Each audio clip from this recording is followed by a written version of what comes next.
Flashback to January 1349. London is a city of crowded beds, open sewers, and terrified people. Imagine being in their shoes. You know the Black Death is on the way. It's already infested the English countryside. There's no place to go. But King Edward is also stuck here. He takes one look at the open sewers and realizes that London has become a rat's paradise.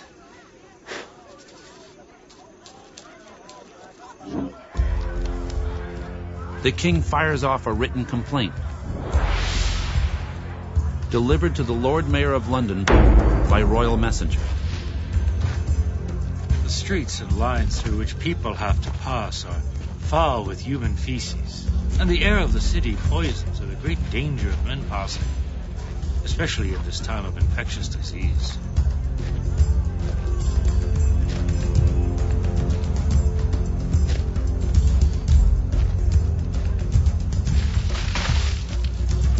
Any plague would travel like wildfire through the city.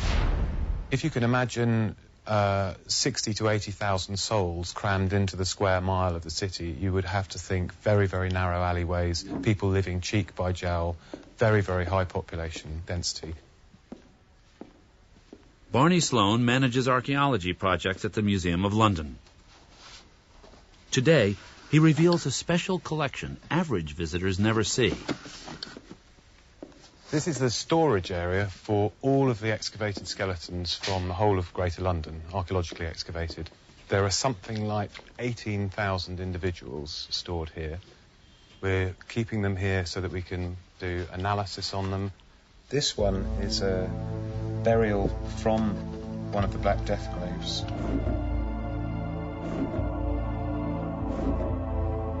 Many of these 18,000 died of the Black Death. Sloane is certain of that, because he uncovered at least 1,000 of them personally. About 250 meters from the world-famous Tower of London, Sloane made his historic find. It was here that 15 years or so ago, under these buildings, we excavated the 1,000 or so burials from the Black Death Cemetery.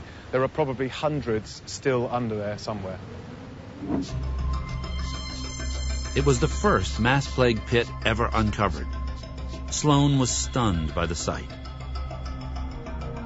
The actual digging up of corpses piled 5 high and along huge great trenches really does sort of bring to bear on your mind what must have been a huge panic and a terrifying time.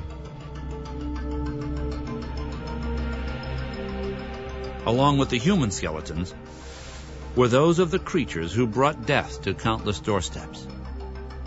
So we could actually speculate that this little beastie here may have been one of those responsible for actually spreading the plague around London.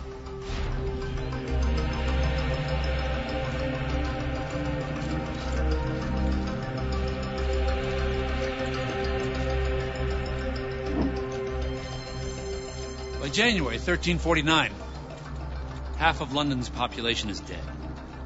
Giant emergency burial sites are created, like this one, at the Charterhouse Monastery. Here's how one eyewitness described it. A great plague in the year of our Lord, 1349. This churchyard was consecrated. And within the bounds of the present monastery were buried more than 50,000 bodies of the dead. God have mercy.